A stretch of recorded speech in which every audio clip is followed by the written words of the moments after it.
اعوذ باللہ من الشیطان الرجیم بسم اللہ الرحمن الرحیم وانکحوا الایام منکم والصالحین من عبادکم وإمائکم ان یکونوا فقراء یغنہم اللہ من فضلہ واللہ واسع علیم وليستعفف الذین لا یجدون نکاحا حتی یغنیہم اللہ من فضلہ والذین یبتغون الکتاب مما ملکت ایمانکم فکاتبوہم ان علمتم فیہم خیرا وآتوہم من مال اللہ الذی آتاکم ولا تکرہوا فتیاتکم علی البغاء ان اردنا تحصنا لتبتغوا عرض الحیاة الدنیا ومن یکرہہن فإن اللہ من بعد اکراہہن غفور رحیم وَلَقَدْ أَنزَلْنَا إِلَيْكُمْ آيَاتٍ مُبَيِّنَاتٍ وَمَثَلًا مِّنَ الَّذِينَ خَلَوْا مِن قَبْلِكُمْ وَمَوْعِظَةً لِّلْمُتَّقِينَ صدق اللہ العظیم وصدق رسولہ النبی الکریم۔ سورۃ النور کی چوتھی رکوع کی چند آخری آیات ہیں۔ اللہ رب العزت نے ان میں نکاح کے بارے میں فرمایا ہے۔ جن نیچے کے لوگ ہیں، کوئی اگر گھر کا سرپرست ہے تو وہ نکاح کرائے، یا اس کے کسی سرپرست کے مولا ہے، یعنی مالک ہے غلاموں اور باندیوں لونڈیوں کا، ان کے نکاح کے بارے میں اللہ رب العزت نے فرمایا ہے۔ فرمایا وَأَنكِحُوا الْأَيَامَ مِنكُمْ وَالصَّالِحِينَ مِنْ عِبَادِكُمْ وَإِمَائِكُمْ، اور تم میں سے جو کنوارے ہیں، والصالحین من عبادکم، اور تمہارے غلاموں میں سے جو نیک لوگ ہیں، یعنی تمہارے جو نیک غلام ہیں، وإمائکم، اور نیک لونڈیا ہے، نیک باندیا ہے۔ تین چیزیں فرمایا کہ تم میں سے نیک کنوارے ہیں اور غلام ہے اور لونڈیا ہے، ان کا نکاح کراؤ۔ ان کے سرپرست سے اللہ رب العزت مخاطب ہے۔ فرمایا ان یکونوا فقراء یغنہم اللہ من فضلہ، اگر اس کو یہ ڈر ہے، جو نکاح کرا رہا ہے، نکاح کر رہا ہے، اس کو یہ ڈر ہے کہ ابھی تو اس کے پاس اپنا نفقہ موجود ہے، لیکن جب اس کے بیوی آئیں گے، بچے آئیں گے، ان کو یہ سنبھال نہیں سکتا، اگر اس بات کا اس کو کسی کو ڈر ہے اور نکاح نہیں کر سکتا، فرمایا یکونوا فقراء یغنہم اللہ من فضلہ، اگر تم فقیر ہو، فقراء میں سے ہو، یغنہم اللہ، اللہ تمہیں غنی کر دے گا، من فضلہ، اپنے فضل سے۔ آگے فرمایا واللہ واسع علیم، اللہ رب العزت وسعت والے ہیں، خبردار ہیں، ہر بات کو جانتے ہیں اللہ رب العزت۔ آگے فرمایا وَلْيَسْتَعْفِفِ الَّذِينَ لَا يَجِدُونَ نِكَاحًا، اور چاہیے کہ پاک دامن رہے، عفیف رہے، الذین لا یجدون نکاحا، وہ لوگ جو نکاح نہیں کر سکتے، یعنی بالکل ایسی مالی تنگی ہے کہ بالکل نکاح کر ہی نہیں سکتے، یا ان کو عورت نہیں مل رہی، تو فرمایا کہ ان کو چاہیے کہ پاک دامن رہے، حتی یغنیہم اللہ من فضلہ، یہاں تک کہ اللہ رب العزت ان کو غنی کر دے اپنی فضل سے۔ یعنی اگر فی الوقت ان کے پاس اتنی مال نہیں ہے کہ اس کے ساتھ نکاح کرے، عورت کو مہر ادا کرے، یا عورت کے لیے نان و نفقہ کا بندوبست کرے، اگر اتنا کچھ نہیں ہے تو اس کو چاہیے کہ پاک دامن رہے، یہاں تک کہ اللہ رب العزت ان کو اپنی فضل سے، اپنے کرم سے غنی کر دے، پھر وہ نکاح کر دے،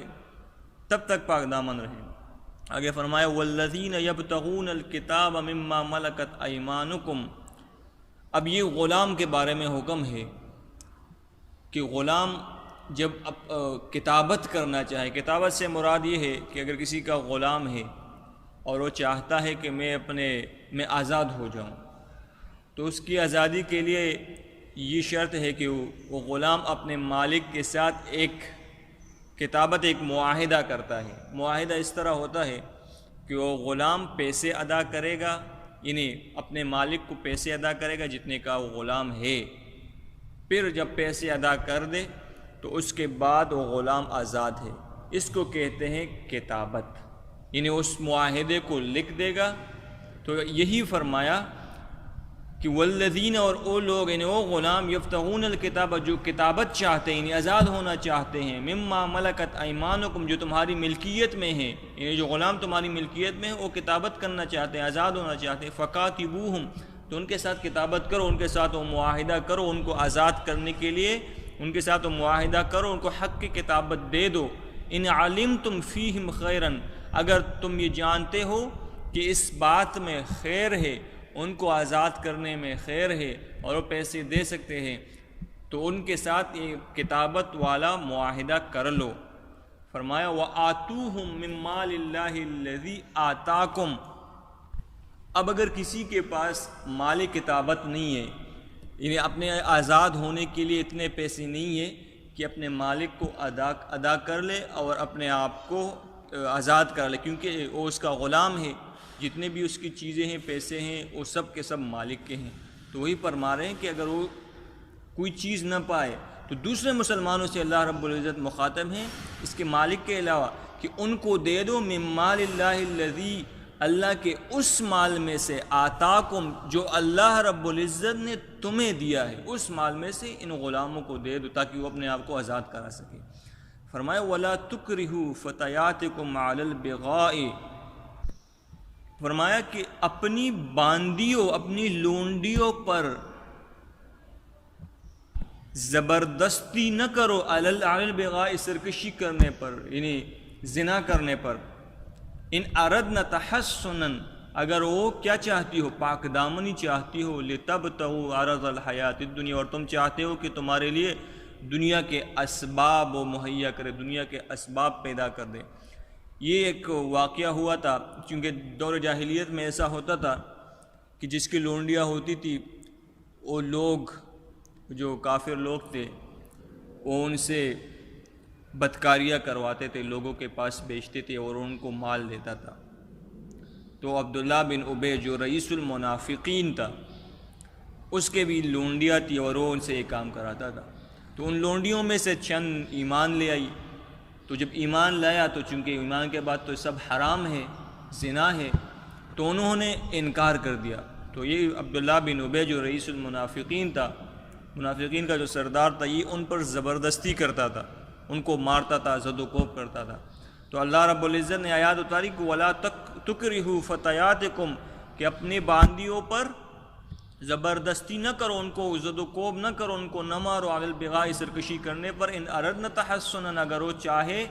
پاک دامن رہنا چاہے، لتبتغوا عرض الحیات الدنیا اور تم چاہتے ہو کہ وہ تمہارے لیے دنیا کے اسباب مہیا کرے، تمہیں پیسے لا کر دے اپنے جو تم ان سے کام کراتے ہو۔ آگے فرمایا سزا اللہ رب العزت نے وعید سنائی ہے کہ جو لوگ اس کے بعد بھی زبردستی کراتے ہیں اپنے باندیوں پر، زبردستی کرتے ہیں، ان کو زد و کوب کرتے ہیں اور یہ کام کراتے ہیں، ان کو اللہ رب العزت نے وعید سنائی ہے۔ فرمایا وَمَن يُكْرِهُنَّ اور اگر کوئی ان باندیوں پر زبردستی کرتا ہے، ان کو زد و کوب کرتا ہے، فَإِنَّ اللَّهَ مِن بَعْدِ إِكْرَاهِهِنَّ غَفُورٌ رَحِيمٌ تو اللہ بے شک اللہ رب العزت ان کے اس زبردستی کرنے کے بعد بخشنے والا بڑا مہربان ہے۔ یہ ان باندیوں کے بارے میں اللہ رب العزت نے فرمایا کہ اگر زبردستی اگر کوئی آپ سے زنا کرائے، آپ کا جو مالک ہے، تو آپ پر اس کا کوئی گناہ نہیں ہے، سارا کا سارا گناہ آپ کا اس سردار کا ہے، اس لیے اس بات سے پریشان نہ ہونا۔ فرمایا فَإِنَّ اللَّهَ مِن بَعْدِ إِكْرَاهِهِنَّ کہ بے شک اللہ رب العزت ان پر اس زبردستی کرنے کے بعد بخشنے والا بڑا مہربان ہے۔ اس بخشنے والا بڑا مہربان کس کے لیے ہے؟ ان باندیوں کے لیے ہے جن پر یہ زبردستی کی گئی ہے، اور باقی جو اس کا مالک ہے جن نے زبردستی کی ہے، اللہ رب العزت کی طرف سے اس کو جو بھی سزا دی جائے۔ آگے فرمایا وَلَقَدْ أَنزَلْنَا إِلَيْكُمْ آيَاتٍ مُبَيِّنَاتٍ البتہ تحقیق ہم نے اتاری ہے تمہاری طرف واضح آیاتیں، وَمَثَلًا مِّنَ الَّذِينَ اور ایسی مثالیں ان لوگوں کی خَلَوْا مِن قَبْلِكُمْ جو تم سے پہلے گزر چکے ہیں۔ چونکہ اس صورت میں شروع کے جو دو رکوع اس میں گزرے حضرت عائشہ صدیقہ رضی اللہ تعالیٰ عنہ کی پاک دامنی، ان کی پاکیزگی کے بارے میں گزرے، تو اس کے بارے میں فرمایا کہ ایسے واقعات پچھلے امتوں میں بھی ہوئے ہیں، کیسے ہوئے ہیں؟ حضرت مریم علیہ السلام، ان پر بھی ان کے قوم کے لوگوں نے معاذ اللہ الزام لگایا، تہمت لگائی، اللہ رب العزت نے ان کو بری کر دیا۔ حضرت یوسف علیہ السلام وقت کے نبی ہیں، ان پر بھی لوگوں نے اور اس عورت نے تہمت لگائی،